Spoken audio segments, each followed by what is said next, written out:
So talk a little bit more about what you took up at Howard. I was like really into like my books and my grades. Mm, Like I sacrificed a lot to attend Howard in that I could have gone, somewhere else where I got maybe had gotten money or scholarships or mm, maybe even a full ride, but I was very determined to go to Howard. yeah, And so I was going at all costs. yeah. And so I was very conscious of like how long it was taking me to complete my degree and Mm, ensuring that when I left mm, that it was going to, pay itself back. yeah, yeah. So I ended up graduating a little bit early. Okay. So I would take a full load every semester. Mm, I interned every summer. I got involved in, a few clubs and things here and there. mm, Got a job at some point, mm, maybe my junior year. mm, But I was very focused at that point on like graduating in 3 years, mm.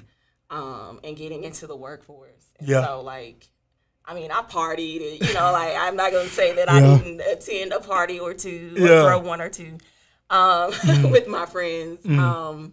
But I was very focused on like my GPA and all that kind of stuff when I Yeah. was in school. Okay. Yeah. Gotcha. Gotcha. Gotcha. I Okay. saw you were you like a band guy? Yeah, I was in the March on 100 at FAMU.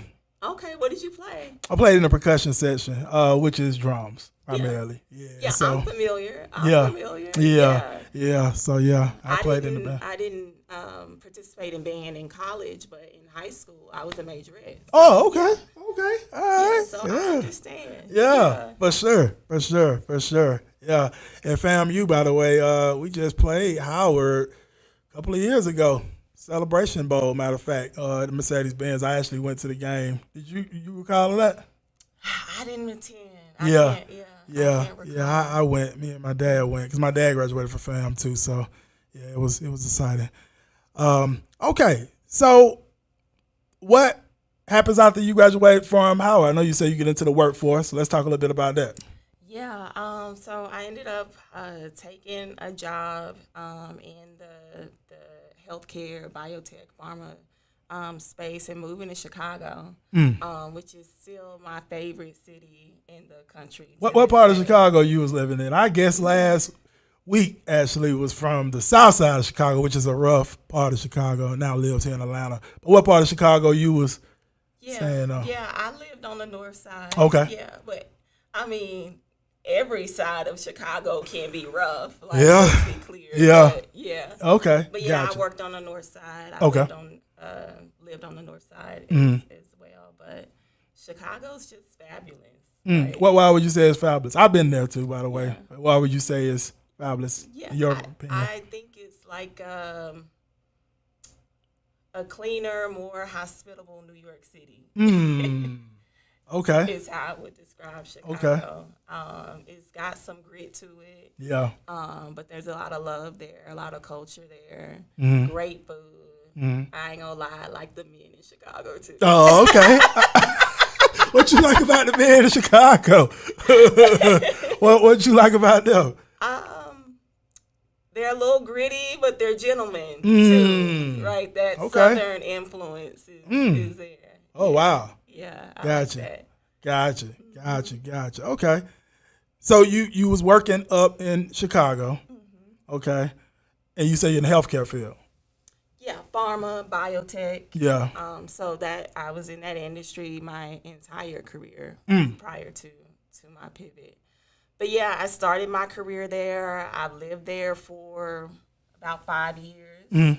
I was working in sales at that time. I ended up going to grad school Mm. while I was there at DePaul, and I got my MBA there. Oh, okay. And That's up. then ended up moving around a few different times after that, and transitioning my career into marketing, which is what I studied both in undergrad and grad school. Yeah. Okay. Gotcha. Okay. So you studied marketing at Howard as well. Yep. Okay. Gotcha. You was doing sales. How was it doing sales in the healthcare field? I'm curious about Yeah. that too. Yeah.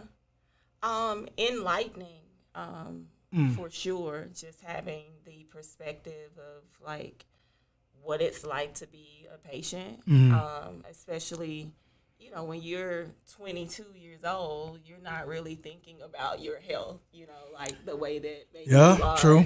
you know, in your 40s or 50s Yeah. or what have you. And so, even though you are a consumer of healthcare, you know, like from the beginning, right, exactly. But you really don't think about it in a conscious way. And, you know, I was fortunate in my career to be a part of teams that delivered some pretty incredible innovations that really changed the trajectory of healthcare for our society. So Goddess knew what she was doing when she put me where she put me.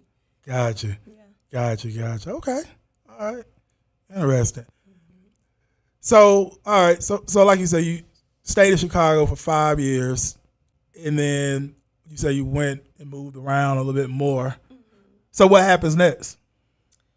Oh, I ended up getting my first job, my first corporate job, as people in business like to say, especially when you're in sales and you're field based. You know, that transition feels, you know, like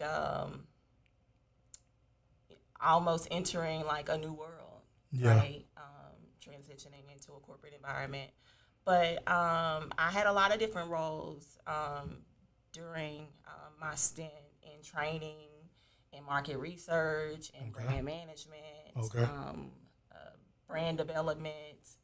I even took a sabbatical for a while and got to work on some external projects that were more focused on social impact and entrepreneurship and things like that.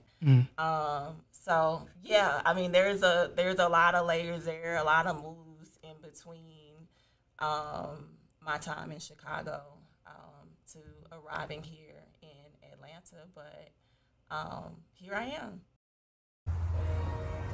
Hello, this is G Bass, Rise of the 1%, Rise Media. We on this Saturday evening about to get ready to knock out some podcast episodes with some individuals here in the city of Atlanta making some big moves. You can see here, look, this is how it goes down. Here when our guests come and sit down with myself, G Bass, other Rise of 1% of Rise Media, to have that conversation, to share the story, share the journey, share what you got going on. So listen, everybody got a story, everybody got a journey, and then you got some things going on, then you definitely can get with us and see if it'll be a fit to be on the Rise of 1% podcast and actually have that discussion with myself.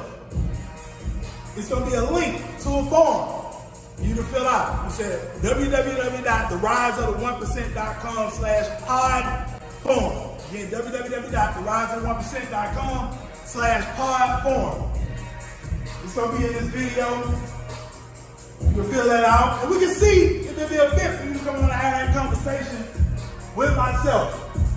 If you don't fill out the form, then obviously it's not for you, and that's fine. We're looking for those that's serious. Those that's serious about rising to the top 1% are already in the 1%. That's what we're looking to sit down with myself right here. As you can see, Rise Media, Rise of the 1%. This is how we get down. We have a great time and have a lot of fun doing it. So once again, if you're serious, make sure you fill out the form. We'll look over the form, see if it's a fit. If it's a fit, we'll reach out. If not, we won't reach out. We'll just continue to move forward. But with that said, this is G Bass. See you soon. Have a great one on purpose.